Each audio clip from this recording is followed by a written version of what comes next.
Kuddus, half KG মাংস দাও তো, অনেকদিন গরুর মাংস খাই না। চাচা, ছেলে সরকারি চাকরি করে, হাফ কেজি মাংস আপনার মানায়? আপনি লইবেন ঝোলা ভরে, পোলায় মাস গেলে লাখ টাকা বেতন পাই। টাকা পয়সা কি সব ব্যাংকে জমাইতেছেন নাকি চাচা? ও ঠিক আছে ঠিক আছে, 15,000 টাকা বেতন পাইলাম, 500 পকেট খরচ আর 500 মোবাইল খরচ রেখে বাকিটা বাড়িতে পাঠিয়ে দিই। গত মাসেও 14,000 দিছি। এ মাসে কম দিলে বাড়িতে আবার কি না কি মনে করে। মাও অসুস্থ, আর এদিকে আমার ছুটি হলে টাকাও লাগবে। কি রে নয়নের বাপ, আমার ঔষধ আনছনি? তোর ছেলে টাকা পাঠাইছে 14,000। এগুলো দিয়ে চাল ডাল কিনবো নাকি কাপড় চোপড় নাকি তোমার ঔষধ? সবাই কয় পোলায় সরকারি চাকরি করে, লাখ টাকা বেতন পায়, ও। আর পোলায় টাকা পাঠায় 14,000। মানুষের কথা শুনলে হইব?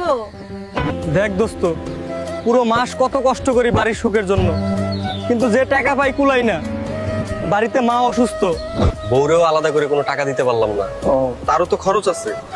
আসলে কি যে করব ভাই, বুঝতাছি না। ঠিকই কইছো ভাই। মা বাবারে টাকা পাঠাইছো, আমারও তো কোনো টাকা দিলা না। আমার কথা বাদ দিলাম, বাচ্চাটার জন্য তো কিছু কাপড় চোপড় আর দুধ কিনা লাগে। শোনো না বউ, একটু কষ্ট করে ম্যানেজ করো না। আমি 500 টাকা পাঠাচ্ছি, বাবুটারে কিছু কিনে খাওয়াইও।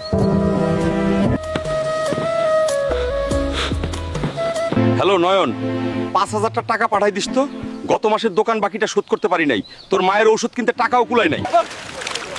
ঠিক আছে বাবা, আমি ম্যানেজ করতেছি। নয়ন ভাই, আপনার ছুটি হয়েছে, জলদি রেডি হয়ে বাড়ি চলে যান। এখন আমার ছুটির দরকার নাই, যখন লাগবো আমি বলবো। আপাতত ক্যান্সেল করে দেন। তোর পোলা আর আমাদের নাই রে নয়নের মা। নয়ন এখন আমাদের পর হয়ে গেছে। ওই রে নয়নের বাপ, সবই তো আমাদের কপাল। আমাকে তোমার কাছে নিয়ে যাও, না হয় আমি বাপের বাড়ি চললাম। তোমার বাড়িতে আমার আর থাকা সম্ভব হচ্ছে না। কি হয়েছে তোমাদের? একটু শান্তি মতো কি আমাকে থাকতে দিবা না নাকি তোমরা? সারাদিন প্যারার মধ্যে তোমাদের প্যারা আমি আর নিতে পারছি না। তোমার বাপ আর মায় মনে করে তুমি লাখ টাকা বেতন পাও, তাদের না দিয়ে সব টাকা আমাকে দাও আর সব জমিয়ে রাখতেছো। সারাদিন শুধু টাকা আর টাকা, তোমরা শুধু টাকাই চিনো। এদিকে আমি কি করে এক একটা দিন পার করি সেই খবর কেউ নিতে আসে না।